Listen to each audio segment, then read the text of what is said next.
Peace and blessings, everybody. Peace and blessings. I hope that your Friday is going amazing for you. I'm out here about to water the garden, get a little fresh air. I was feeling a little under the weather yesterday, but I'm definitely feeling a lot better today, which I'm thankful for. Let me see if it's water far enough. Let's see if we can do this without my husband. Unhook the hose. I struggle. So I'm just gonna give our plants some water so we can make sure they continue to grow and prosper.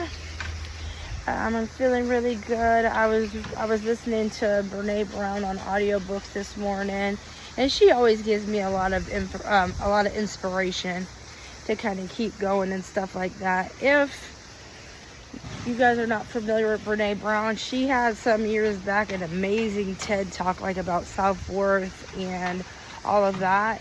One of my favorite TED Talks I've ever seen. So she does have multiple books. I do listen to them multiple times. I listen to them over and over and over again, hoping some stuff would stick in for me. So that's what I spent the morning doing. Now we're just gonna throw a little water on these plants. I see a couple weeds I need to pick. Let's see if we can make this over to the bird bath. Hold on.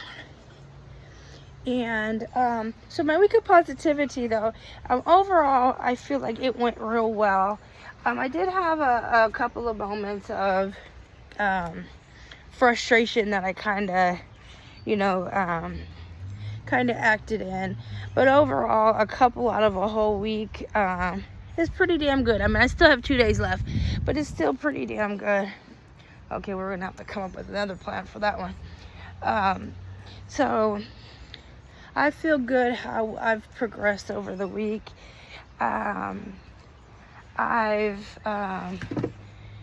had a lot of doctor's appointments this week.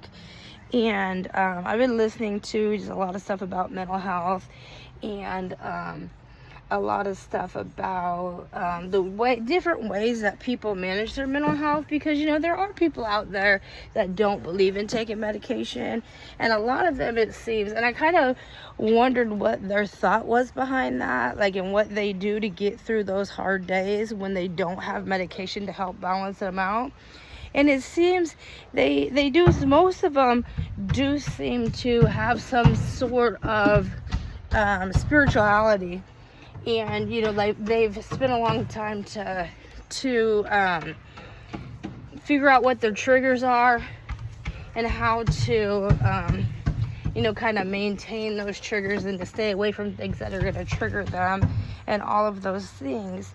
The only thing with it that I would be concerned about, because when you have bipolar, it is up and down. Your moods go, you might be in a good mood one minute, the next minute you're extremely depressed and things like that. And when you're medicated properly, you tend to be stabilized where your mood is pretty stable. And so I just wonder if they've learned to live with the fact that they're just up and down, and they just accept themselves that way, which is great. If they do, and that works for them, that's amazing. I had watched this one girl on TikTok yesterday that she lives in Ohio, and she said it's cold most of the time out of the year. So she's a bipolar with depressive and manic traits. And so through most of the year, she's really depressed. And springtime, she says she usually ends up in the hospital. And then summertime is like her thriving time. So she didn't speak anything about medication or anything like that. So I just wonder if she does take a mood stabilizer in order to help her through those depressive episodes, or if it's something she's just learned on her own. But it was really good to kind of see her perspective.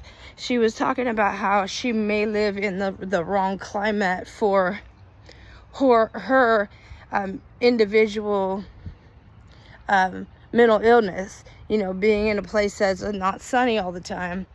And the sun is what seems, the warmth and the sunshine and the vitamin D that you get naturally, it tends to put her in a good place. So the state that she lives in could have a lot of contributing factors to why she is spending most of the year depressed. And so it was an interesting thing, hearing her talk about it. And again, it's just, I know how bad I have to have a mood stabilizer. Just because I have to have a mood stabilizer, though, doesn't mean that it's cracked up for somebody else. My hope and goal is to one day not to have to take any medication. It don't look like that's going to be anytime soon. But it's not to say that it's not possible.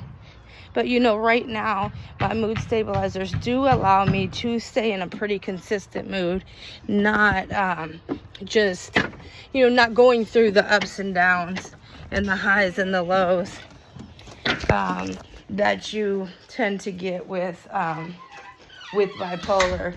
Now, with me, I do have bipolar with mania, but I also suffer from other mental health disorders as well, that do cause certain bouts of mania in their self. So I probably take up a lot more medication than most, just because I have multiple illnesses that I am trying to stabilize. And I feel blessed that, we've kind of found something that's worked. I've been in a pretty progressive place since October, which is not, it's not something forever, but it is something that, it's a start, and it allows you to kind of get some distance behind you and the mental health hospitals and things like that. It was funny yesterday, I had to see my psychiatrist, and she told me, well, I got a new position, but I'm still going to keep you as a patient, but I'm moving to the inpatient program. I'll be a supervisor over there, but I'm still, you're one of the few people that I'm going to continue to work with. She said, but if you need to see me, then, it's all going to have to be virtual. And I said, well, I hope I don't have to see you, because if I see her, because she's working on the intake part of the mental health, I'm seeing her in the wrong way. So I definitely don't want to have to see her anything but virtual. But like I said, since October, we, as in me and my husband and just my support as a family, have had a lot of revelations, and we've worked hard on getting those proper the medication properly diagnosed to kind of keep me stable. And so this is just my own personal opinion, and everything that I'm saying is just me and me alone in my personal opinion. But it's like, I hate when people say things like, oh, the weather's bipolar, or, they refer to something as being bipolar because it's not consistent. It's just something that irks me to death, because with the therapy that I go to and the day program that I already finished and my medication, that is not a trade that I'm currently, that's not a worry of mine currently, which I'm so glad, because for so many years it was. But finding the medication that has allowed me to not be so up and down and moody has created a lot of stability in our household. And it makes me feel good, and it gives me something to feel proud about. And it's something that I know that that it works because I'm putting in the work. Like, my husband can't put in the work for me. My doctors can't put in the work for me. I have to solely take responsibility for my mental health disorders and make sure that, that I am doing what's best for me, and I am consistent with whatever it is. Like, even Like the time you take your medicine, I have to take medicine 3 times a day. Like that's irritating sometimes to stay consistent on taking them the exact time every day. And, you know, like just that little consistency, if it goes away, it could cause so much damage for me, because it could then cause my moods not to be in control. And then if my moods aren't in control, then who knows from there.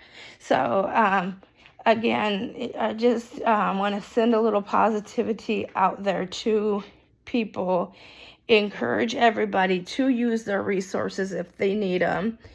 And find what works for you. And don't just try one thing. Try multiple different things to see what, you know, like what may be best for you. And yeah, I think that, you know, that's just kind of the message that I want to entail. Everybody's journey is not the same journey. Whether I choose to take mood stabilizer and my medication and somebody else doesn't, that's, you know, like that's their path and their choice. But there's also consequences that come with that. And there's consequences of coming with consistently being medicated. You know, there's consequences that come along with that, as far as bringing other health problems into the mix.